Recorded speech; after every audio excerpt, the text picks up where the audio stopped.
All right, good morning. Thank you all for joining us for our latest media briefing on important healthcare issues in the news. I'm Dr. Adam Kassem. I'm a physiatrist in Toronto focused on musculoskeletal and neurological rehabilitation.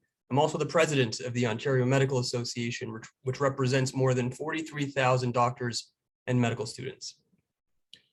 Physicians and others in the healthcare system have been working flat out on the front lines of the pandemic since it began 18 months ago. They've stepped up tirelessly, providing the best possible care to patients, while also working to promote vaccines and other public health measures to curb the pandemic. But it's taken a toll on us, just as it is for nurses and other healthcare workers. We're all being stretched impossibly thin. The system lacks the appropriate infrastructure, resources, and investment to ensure our well-being. More and more doctors tell us they are burnt out. Even before the pandemic, physician burnout was high. Nearly 1/3 reported high levels of burnout in 2020. The OMA set up a task force in 2019 to assess burnout amongst physicians and to make recommendations to address it.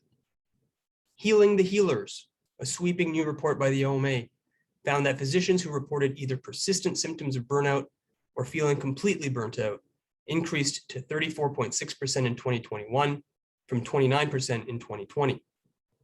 Physicians experiencing at least some level of burnout increased to 72.9% in 2021 from 66% in 2020. Evidence of the pandemic's effect on physician burnout. Now, burnout is characterized by emotional exhaustion and feelings of detachment.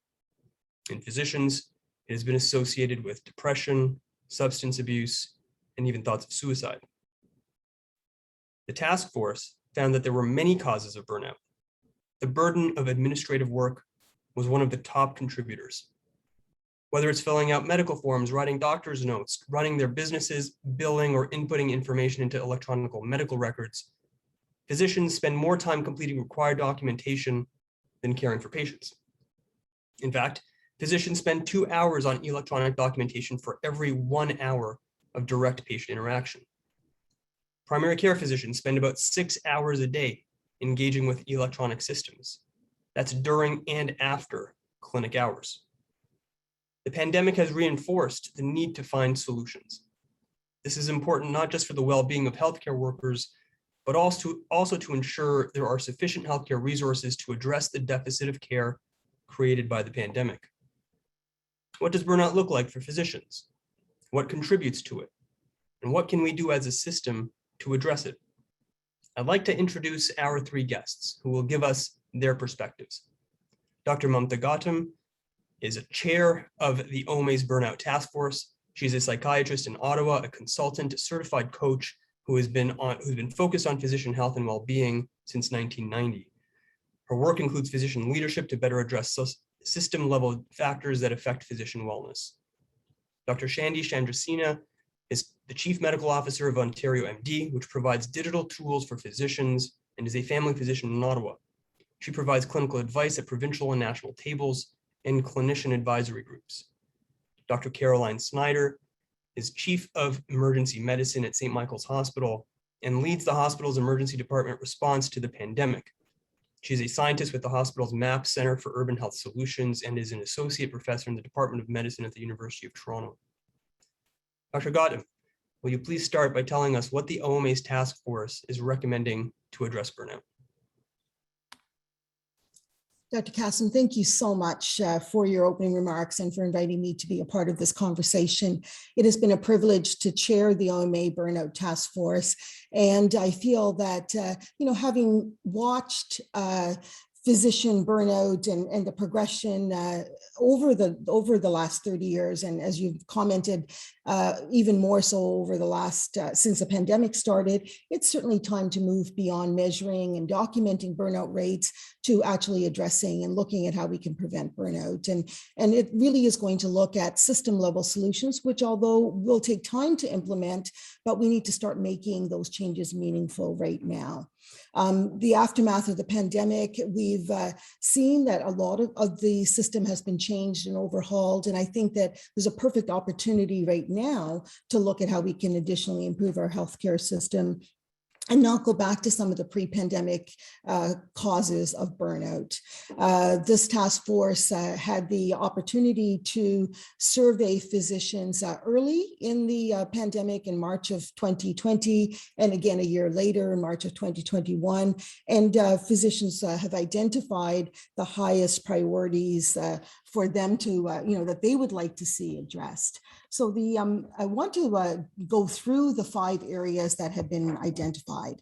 The first is looking at how we can streamline and reduce all the required documentation and administrative work. You alluded to how much, how much time and energy physicians are spending on that, and physicians have identified the related burden of administrative work as a major contributor to burnout. This really includes all the work related to the patient, medical forms, doctor's notes, business operations, billing, licensing, documenting in the point of care systems. And physicians, as you've said, spent more time completing the required documentation than caring for patients. And so some of our recommendations addressing the documentation administrative work is to address how we can assess laws, regulations, policies, standards, and documentation requirements collaboratively, so we can properly evaluate the burden and the complexity, the redundancy, and even the value of some of what is being asked of physicians. There are opportunities such as using medical scribes that may again reduce the burden on the physician themselves. And I think it'll also be important to evaluate technological innovations to reduce and simplify some of these administrative demands, such as billing administrative work, for example.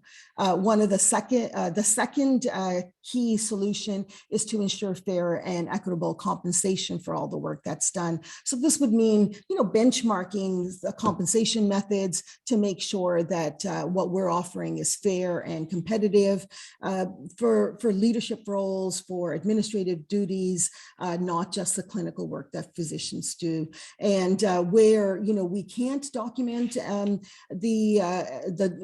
we can't streamline the documentation and administrative work, we need to make sure that it's fairly and competitively compensated. And so part of what we would recommend here again is looking into what other models are, looking at how we can have other people assist, such as scribes, assist physicians in some of this, so that it reduces the burden on them. A third point that was raised was the need to increase work-life balance by looking at organizational policies that support that. And what we see is that, the risk of burnout is directly related to the amount of work that physicians do. So the risk of burnout increases by 3% for every additional hour that physicians spend working every week, by 3 to 9% for every night or weekend that physicians spend on call, by 2% for every additional hour per week that physicians spend working at home. And so we see that those work-home conflicts have, sometimes been found to up to twice double the rate of burnout, and more likely to be experienced by women, by physicians earlier in their career. So groups that are actually at higher risk of burnout. And so we're looking at some policies that might look at on-call, protected time, benefits, making sure there's some paid time off, and flexible work arrangements, all of which might support that. The fourth solution that has been proposed is to look at the seamless integration of digital health tools into physician workflows. And I know my colleague can speak to this a little bit more, but what we are looking at is that, we would like to see how we can streamline what a physician does by making sure that different systems are better integrated, that there are change management supports for physicians as they look into this, and that physicians are actually represented at the tables or involved as we're looking at some of the digital health advancements and the design. We see that technology in healthcare can certainly help physicians do their work better, but can also add to the level of stress that they feel. We talk about techno stress, certainly has been associated with burnout. And so we're looking at how, again, physicians can be, can have access to better integration and be a bit more involved in coming up with some of those solutions. And finally, that we propose that we look at how we can provide institutional supports for physician wellness. This would be at all levels. So promoting compassionate leadership and helping leadership understand, how to manage the culture to better support the physicians and the healthcare team. Looking at perhaps creating positions such as executive wellness officers, promoting civility in the workplace. And what we see is that physicians who work in these institutions would have certainly, hopefully, access to this, but also wanting to make sure that physicians who work in the community and are also at high risk of burnout would also be able to access these kinds of support. Really looking at how we can encourage these organizations to explicitly establish a positive workplace culture so that we can support this. And one of the best ways I'll just add is by actually doing assessments. We know like what gets measured gets done. So if we can look at regular assessments of physician wellness and follow it over time, then we're more likely to be able to not just put these systems into place, but to ensure that they're maintained and supported in the long term. Thank you very much.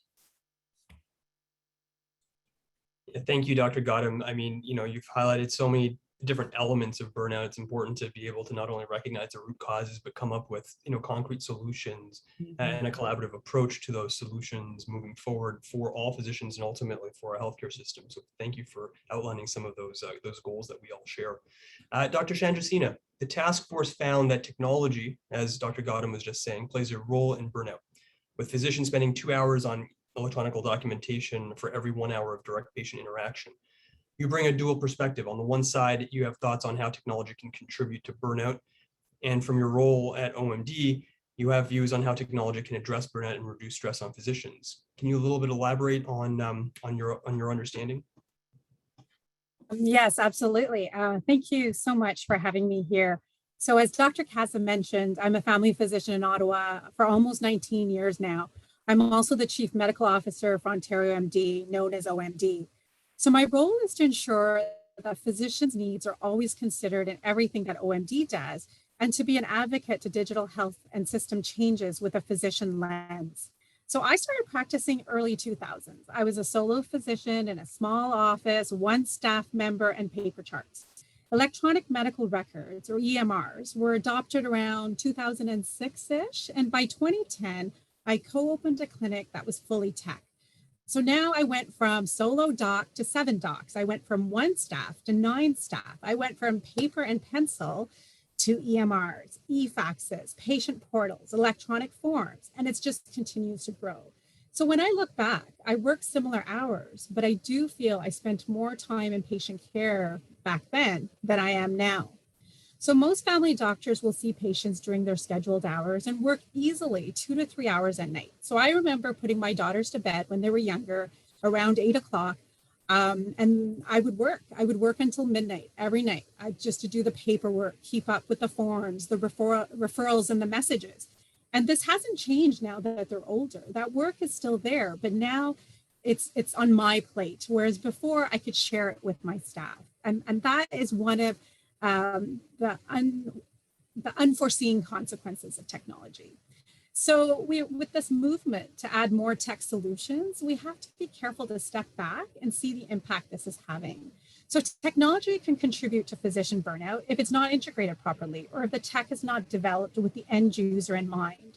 So oftentimes, tech solutions or programs are developed by non-clinicians. They have great ideas, but they don't quite understand what the adoption is going to look like downstream. And that's where the fault happens. So I find that's changing. There's more system level engagement of physicians and even patients, but we still have really far to go. So I'm going to focus on the 2 key messages from the Physician Burnout Task Force that relates to technology. So the first message as Dr. Gotham had mentioned, is the need to streamline and reduce required documentation and administrative work. We have to navigate the privacy laws, regulations, regulators, and the standards very carefully, so it doesn't create more of a burden, and it takes us away from our real job, which is really patient care. So we can use technology to help, but there's a steep learning curve, which is the same for anything new. So a great example is, okay, you put in a full day of work, you're exhausted, and you're at your grocery store at the end of a really busy day.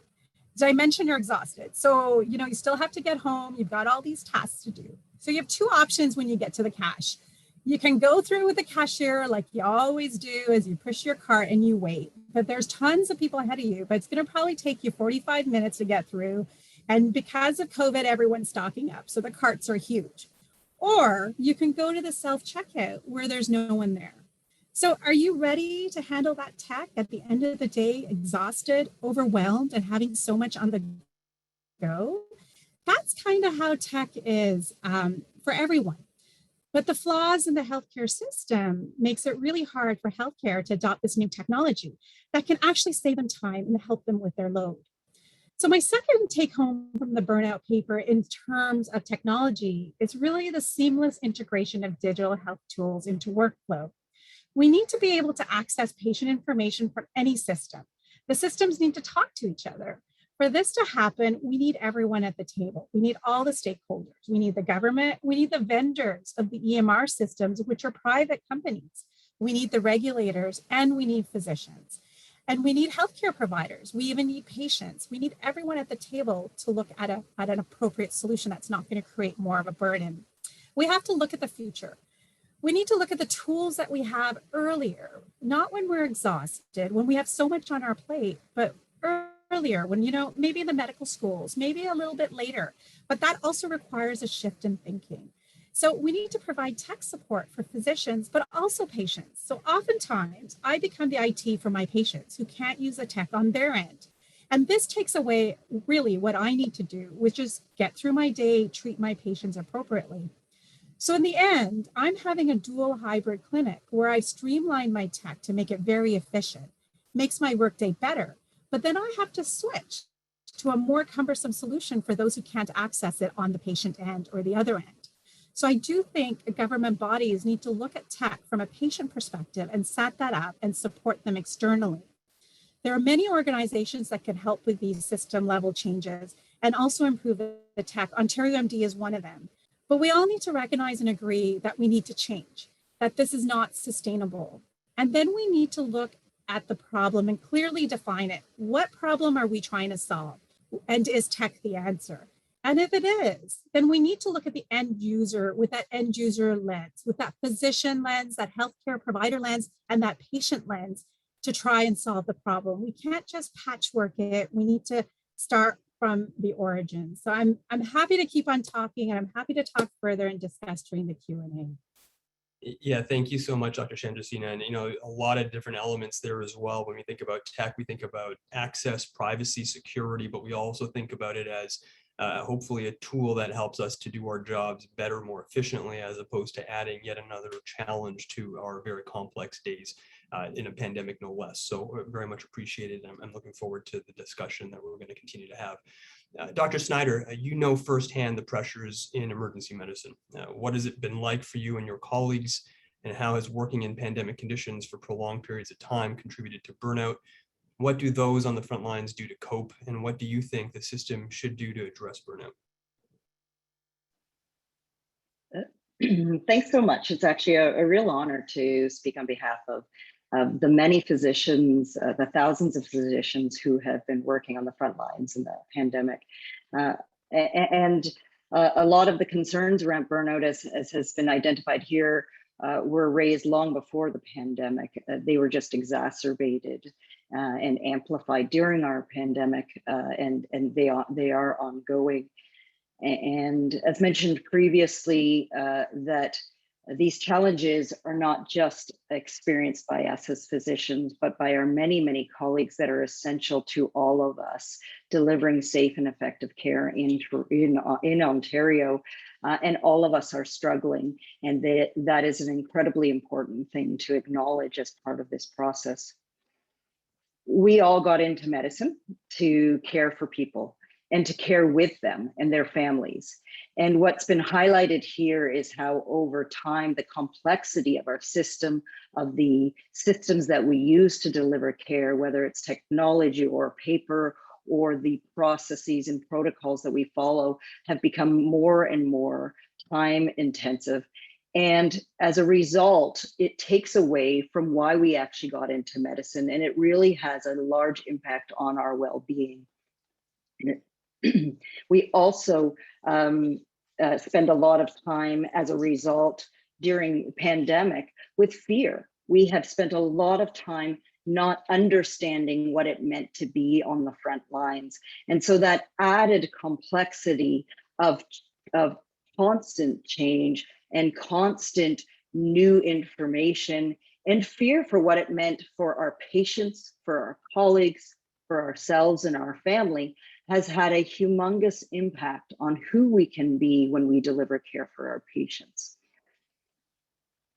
Along with the administrative and documentation taking us away from that process of helping, or that art of taking care of patients, it also has taken away from our ability to continue to try and be more innovative and to push the boundaries of what we can do in healthcare in Ontario. And I think that I look forward to post-pandemic to see so many of my colleagues that have had so much energy in improving our system, having that space and time to do that as well. Very, very importantly, and probably some of the biggest impact this has had, is that it takes us away from being the humans that we are. We are all partners and family members and friends and parents and children of people that need us. And to be stretched by the end of the day to realize we actually haven't fulfilled what is the most basic requirement of who we are as humans, to be in those relationships, has had incredible damage to so many of my colleagues over time. So I often ask my colleagues when they speak to me about the challenges they're having, what they would suggest to a patient they had. And almost always the solutions that are actually recommended in this report are echoed back. I want to spend my time doing the kind of job I got into. I want to ensure I have a healthy work-life balance and making sure that I have the flexibility to choose what that means for me. And so that's why I really appreciated the recommendations of this report, because it really spoke to what I'm hearing from colleagues. Many of the recommendations in here are being implemented in many places. I am incredibly fortunate to work in a department and a hospital that has implemented many of these recommendations. But what's really important to me is that we're not considered an exception, that this becomes the rule, that healthy work-life balance, that talking to the frontline workers and involving them in the solutions is actually the norm, not the exception.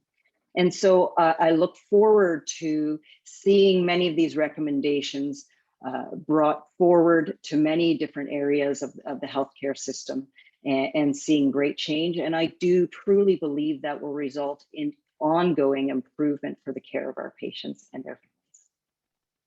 Yeah, thank you so much, Dr. Snyder. It's an important point to make, which is if we can humanize this discussion to include our colleagues who, as you said, have families, have loved ones, have lives of their own, and for the better part of now almost 18 months, it feels like that personal life has been far and few in between at times. I know I felt that at many points throughout this pandemic. So I think being able to create a system and have system level partners understand that this is going to be a priority for the sustainability of our healthcare system, but also for the sustainability of our healthcare workforce, that it's extremely important. So first of all, thank you, Dr. Snyder, Chandrasena, and Gautam. I mean, you're taking time out of your day, and I really appreciate you being here and sharing your wisdom and your insight. We're going to now open up our Q&A session. Ryan Joyce from the OMA will help to moderate this portion of today's briefing. If you do have a question, please put them in the Q&A chat. And if you don't get your questions, if we don't get your questions in time, the media team will follow up with you. You can also email media@oma.org with any additional requests for interviews, and we'll also have a recording of the session available later this afternoon. Ryan, I'll hand it over to you. Thank you, Dr. Kassam. Jumping right in, you say doctors spend 1 hour on documentation for every 2 hours they spend on patient care. What sort of things do you have to document? I'm sure all of you may want to weigh in on this one, but maybe I'll start with Dr. Snyder. You're on mute, Dr. Snyder. So your question was specific. I was actually thinking of a different question. Your question was specific to how you see the 2 hours versus 1 hour. Is that right? Yeah. So basically, like a lot of documentation. What sort of things do you have to document? Oh, thank you very much for clarifying there. Oh, no problem. So we obviously have to document what we hear from the patient and what we see when we go into the room, and what our exam is, what our impression is of the reason that they're there that day. But it is never like we often just have a snapshot in that moment. But in order to truly care for that patient, we have to go through their records of their many previous visits to put it within context. What is their past medical history? What are their past visits for similar issues? What is their social issue that might in fact be underlying all of the reason they've just come into the hospital? And then we have to document why we think it is certain reasons or not certain reasons, what the follow-up is going to be that we want them to have to ensure that they get that they improve in their health. And sometimes that is a much bigger issue. I have colleagues in family medicine that will get the phone call that the result of the lab from the lab that they ordered earlier that day or the day before. They'll get that phone call on a Saturday evening, and they've got to act because it wasn't necessarily what they expected based on the initial visit. There are experiences where you say, well, I want you to go see this specialty to continue in your care, and only to find out that that specialty has long wait times that aren't going to achieve our goal of getting somebody better. And so the amount of administrative work and documentation that goes on outside of that patient's 10 minutes, 15 minutes, half an hour is quite immense. And it's in part complex because of the varying and diverse number of systems that are used across Ontario as well. Thank you so much, Dr. Snyder. Would any of our other panelists like to weigh in? Dr. Chandrasena, go ahead. That was a great answer that Dr. Snyder provided. The only thing I would add to it is the document what we document during a patient visit, it has to be a standalone document. So a lot of times as physicians, we do know what's happening with our patients. We've diagnosed them appropriately and accurately, and we've treated them appropriately. But in that document, not only do we have to document everything that Dr. Snyder has mentioned, we also have to document why we don't think it's something else. Why had we thought that this could be something that's a bit more pathological or a bit more dangerous than what we're thinking?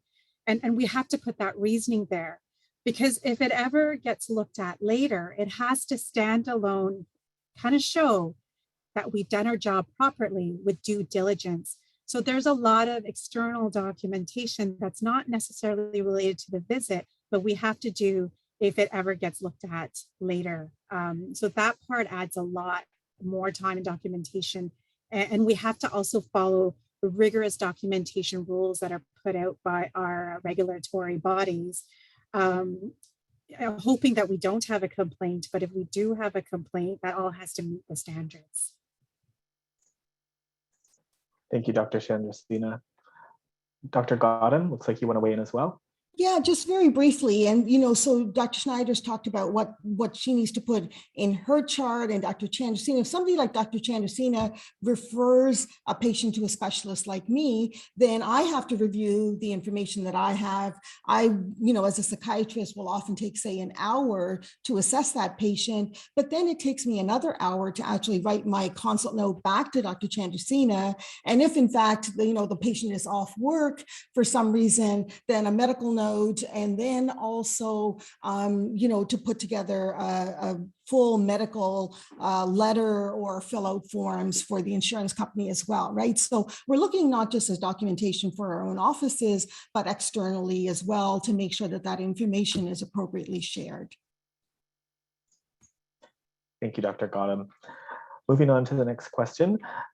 Dr. Kassam, I'll ask you to answer this one. Is burnout worse among some doctors than others? And do we know whether there is a difference between genders or age groups?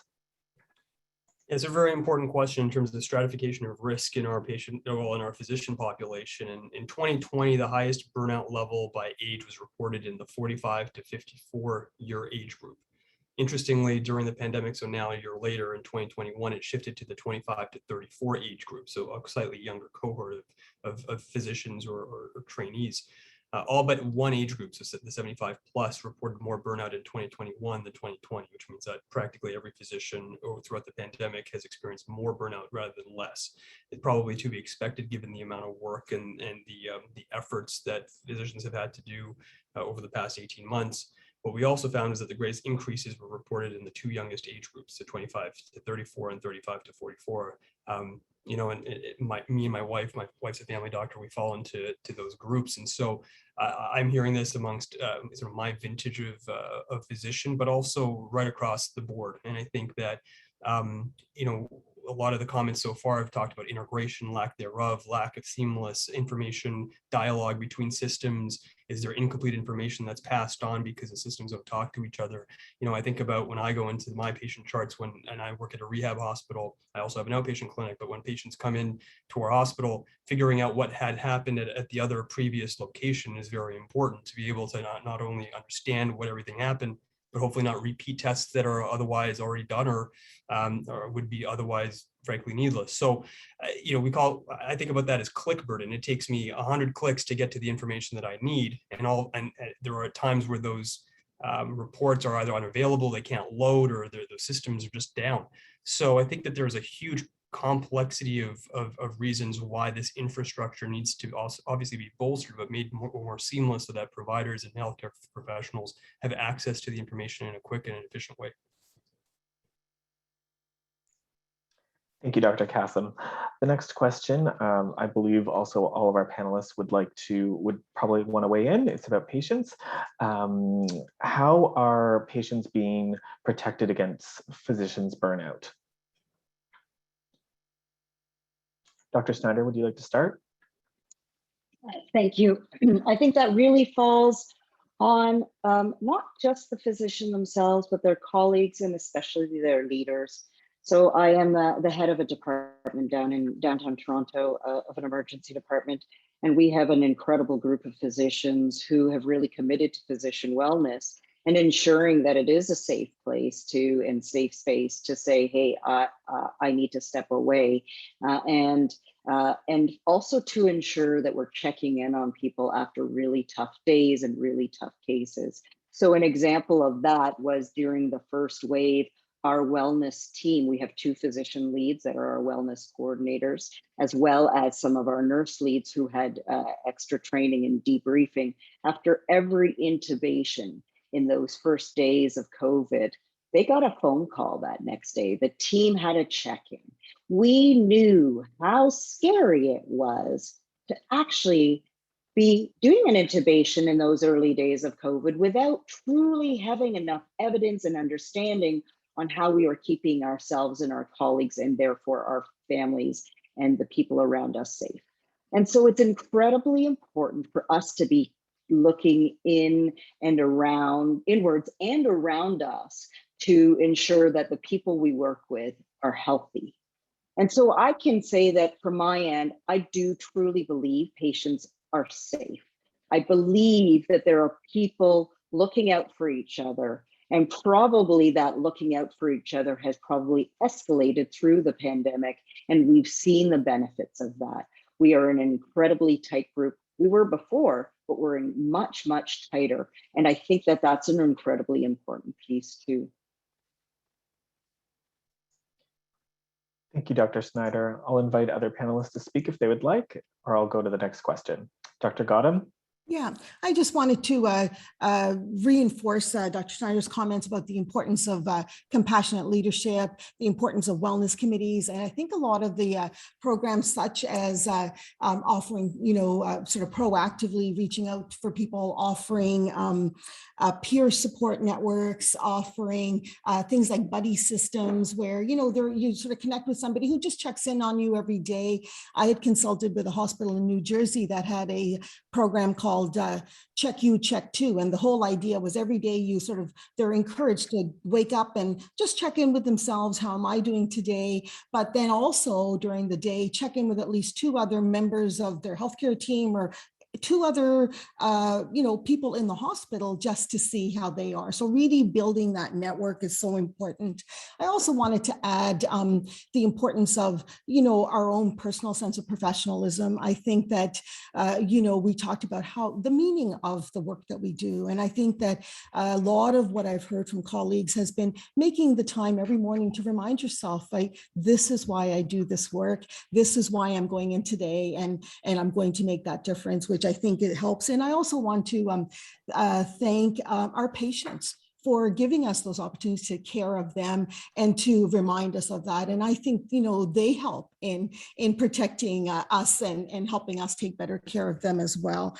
I think that it's, it's really a combination of that. And really, I think I've been very impressed at how our colleagues have totally risen to the occasion. I think the kinds of conversations we're having today is part of what's going to ensure that physicians stay well as they continue to work and move forward through this pandemic. Thank you, Dr. Gautam. The next question I'll ask Dr. Kassam to answer from Melissa Kudo. Are we at a point where we're seeing more doctors, nurses, other healthcare staff now leaving the field entirely because of burnout from the pandemic? And have things improved at all over the last couple of months as hospitalizations and deaths from COVID infections have dropped? Well, I think that all of us have seen a lot of the reports coming out of the pandemic suggesting that healthcare workers, because of burnout and other factors, are leaving the profession. We've seen physicians have a similar phenomenon manifest throughout the pandemic, where many of those, perhaps, for example, who would be on the fence in terms of retirement versus maybe sticking around for a couple more years, many of them have kind of decided to pull the chute, as it were, and kind of move into retirement. I think that when you look at system factors, whether it's a culture of an institution, retention, remuneration, support, even younger physicians or younger healthcare providers are looking at a landscape that is perhaps significantly disadvantaged. And this is a really big problem. So the answer is yes, we are seeing and concerned about an exodus in the profession. We're also seeing this across other sectors, amongst allied health professionals. And so collectively, when you think about sustainability into the future, you can't have a healthcare system without healthcare providers. And our message is very clear. You can't have healthy patients or healthy communities without a healthy physician workforce. They go hand in hand.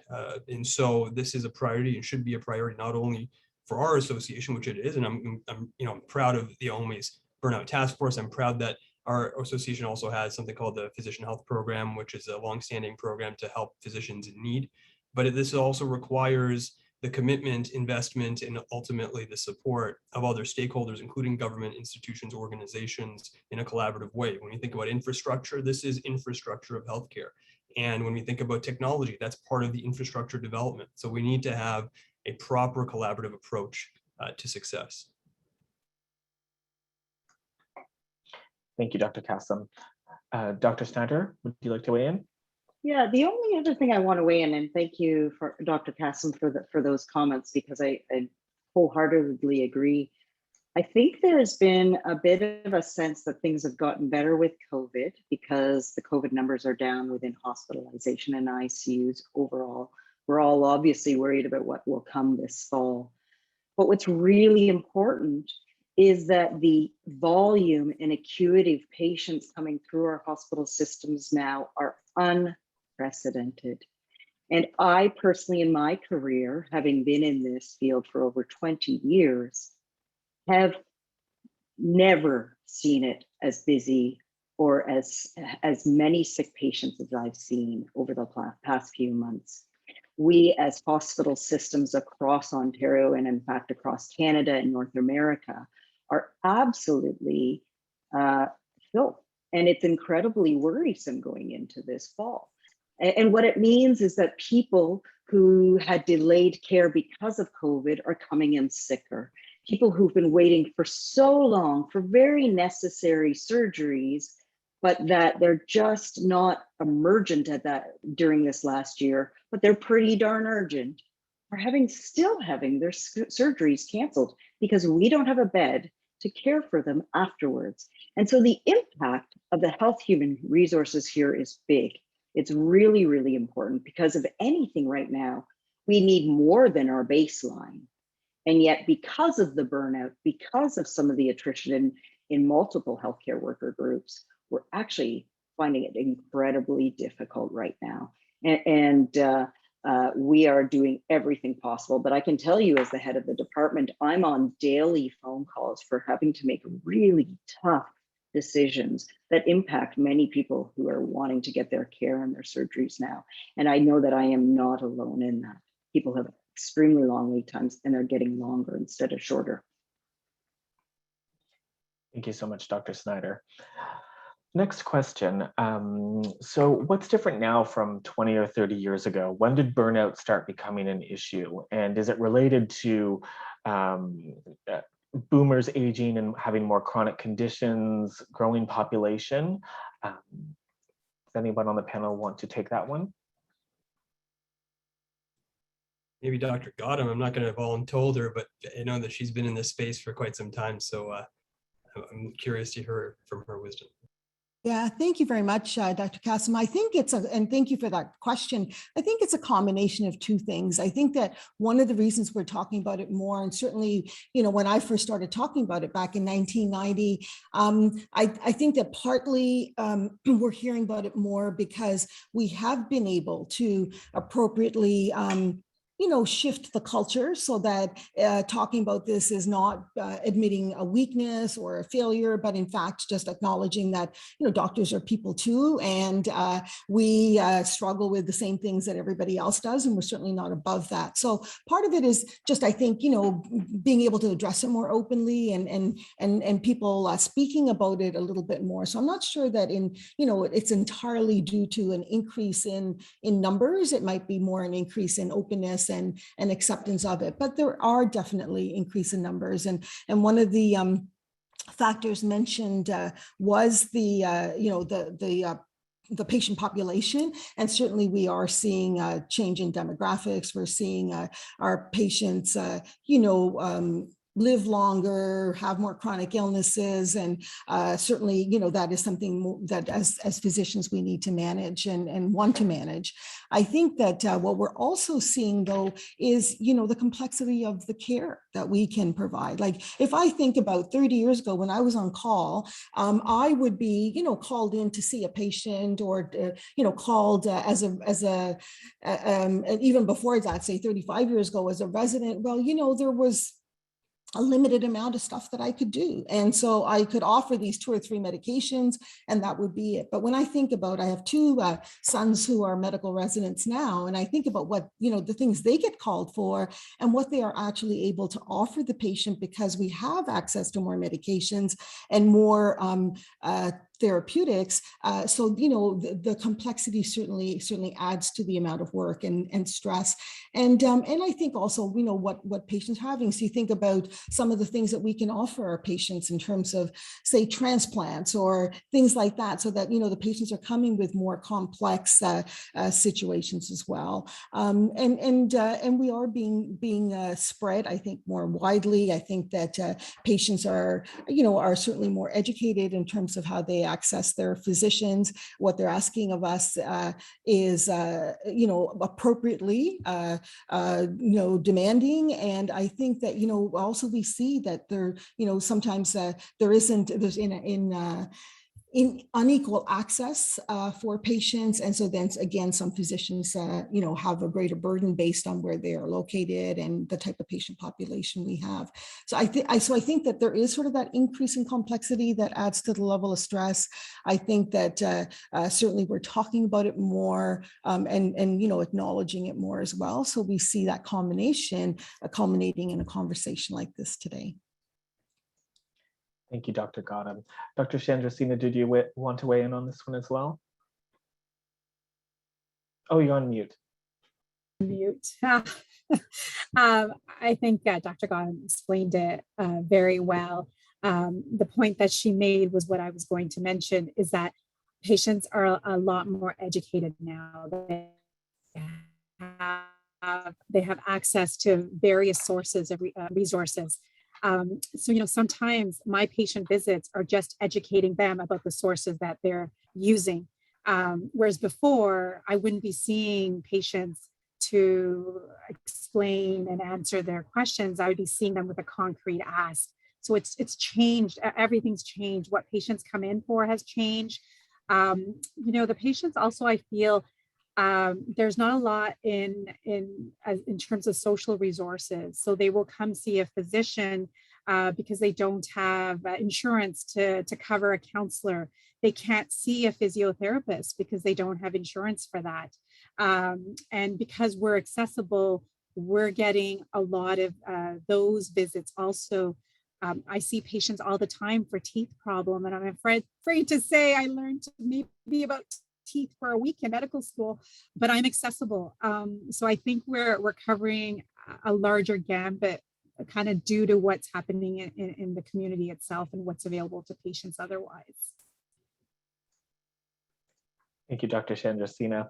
The next question is about residents who are expected to work 24 or more hours without sleep. And so what are med schools and residency programs doing to help young doctors avoid future burnout? So I can start a little bit with that. I know that residents and medical students, they have their own associations that help with negotiation directly with the ministry, which is where funding flows through. And then of course they interact and interface with the institutions, typically academic institutions that help to train. And so, this also speaks to what I think was previously alluded to about a culture shift that's been happening in the United States. In fact, there was, I believe it was the AAMC actually called for the sort of limits on the amount of time that someone could work consecutively. And I think that sort of bled into residency, and there are sort of caps now in the United States and various parts of their country, where that's been implemented. I think that's a live discussion right now in medical education. Many residency programs are moving to something called a competency-based approach, or competency by design. And the idea there is to hopefully support the learners in a way that is sustainable, but ultimately gets them to be as competent, a highly competent physician and clinician. And so is 24 to 36 hours consecutively, does that lead to burnout? Absolutely. And you're finding that people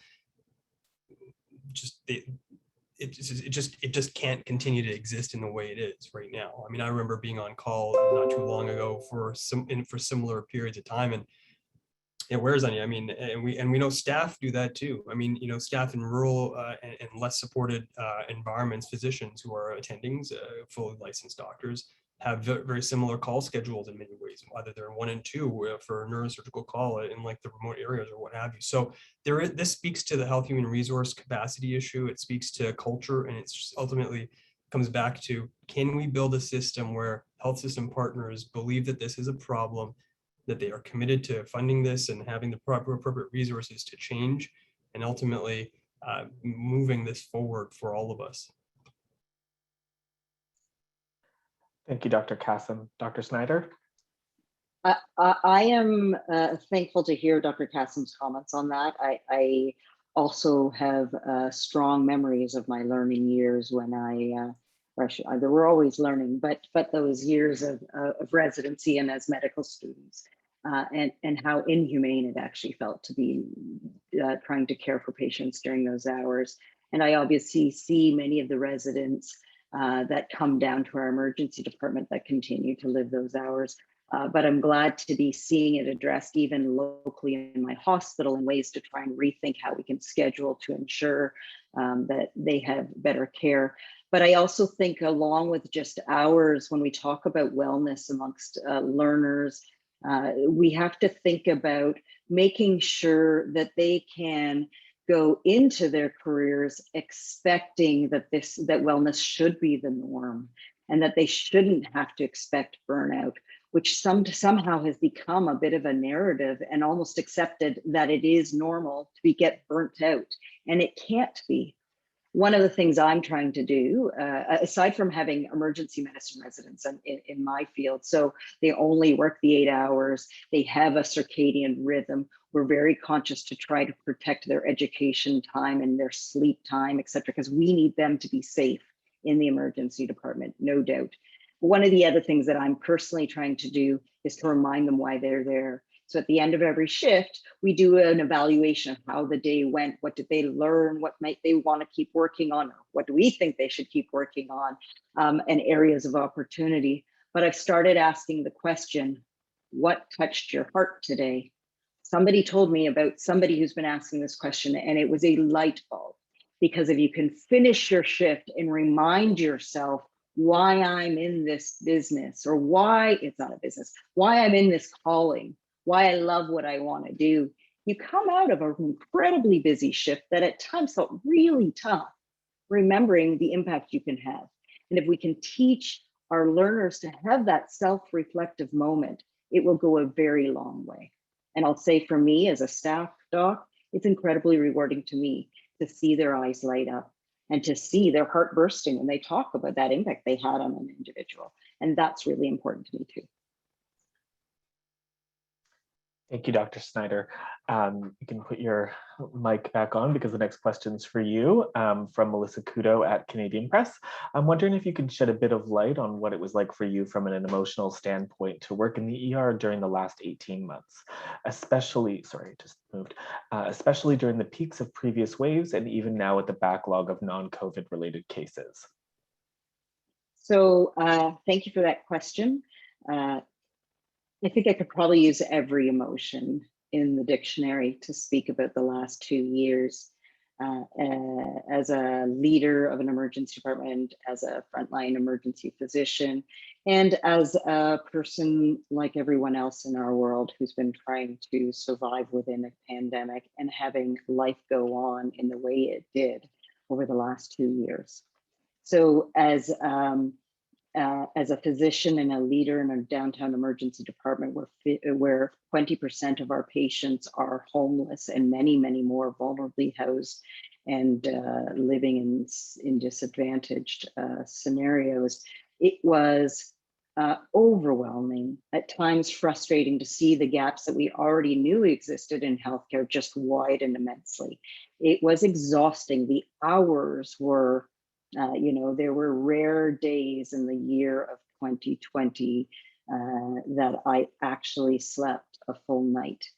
In fact, I'm not sure I can even count on any of those days.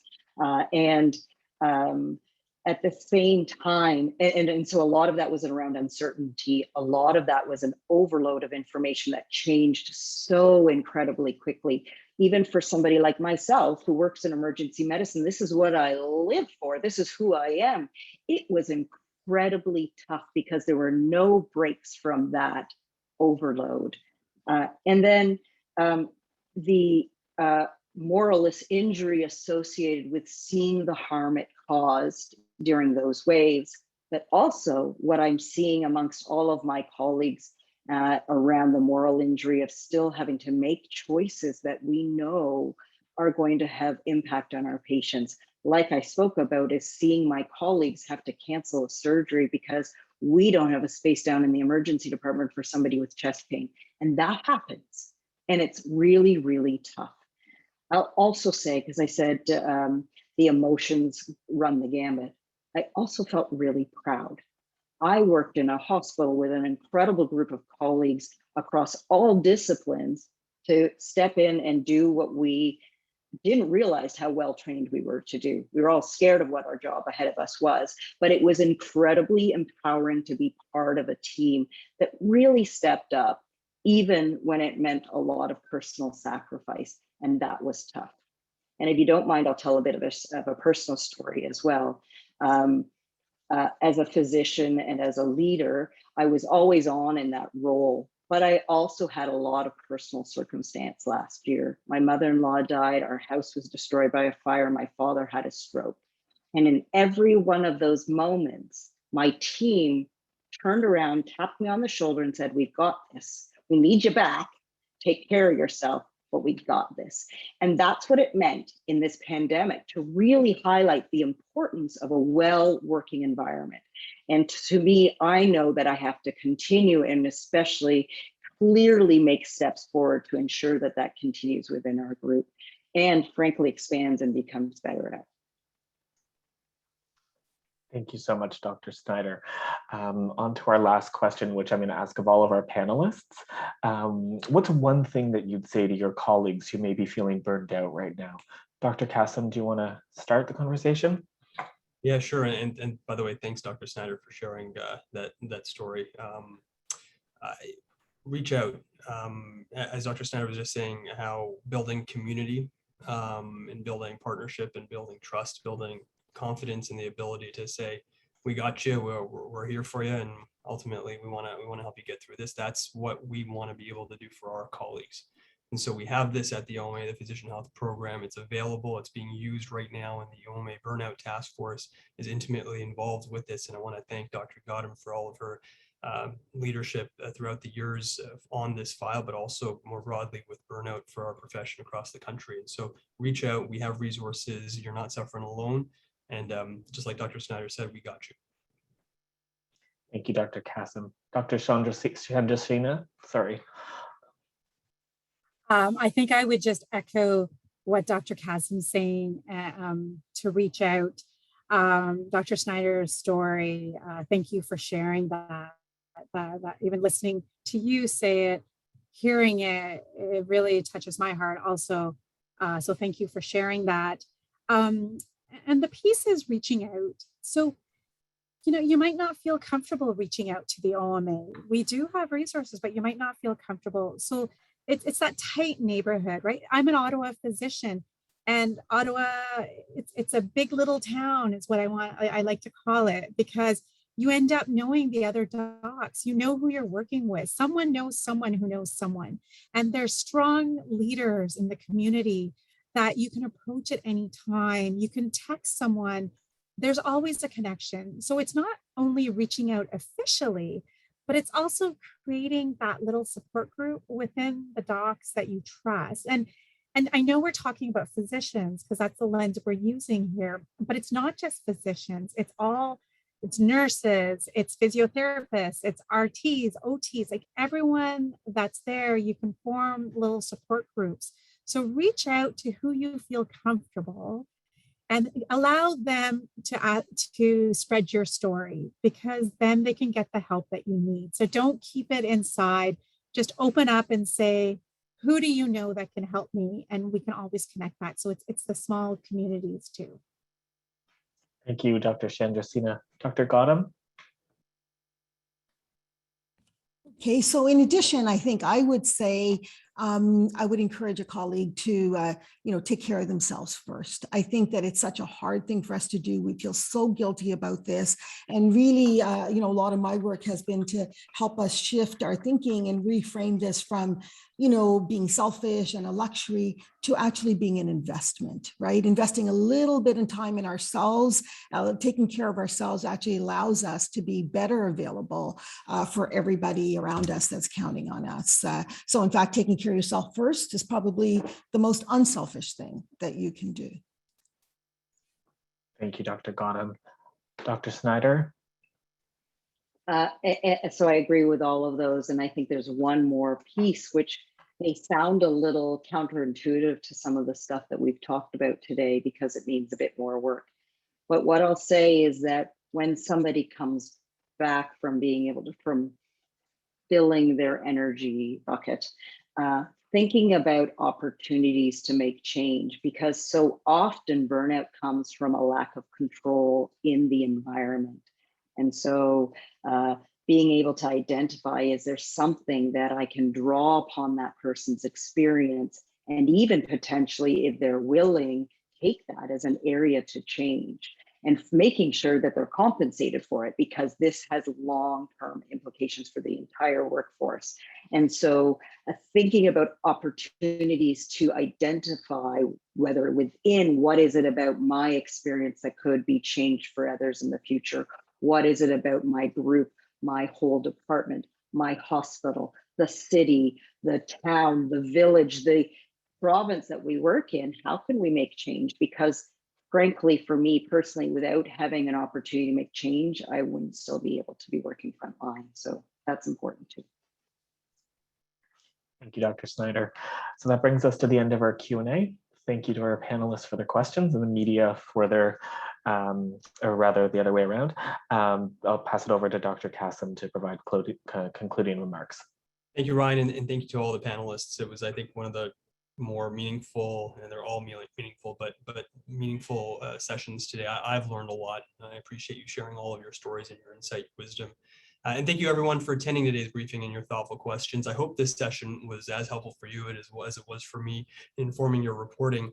I look forward to watching and reading your coverage. If there is a topic you'd like to hear doctors discuss in the future, please send your suggestions to media@oma.org. Thank you again for your time. Stay safe, stay healthy, and we'll talk to you soon. Thanks.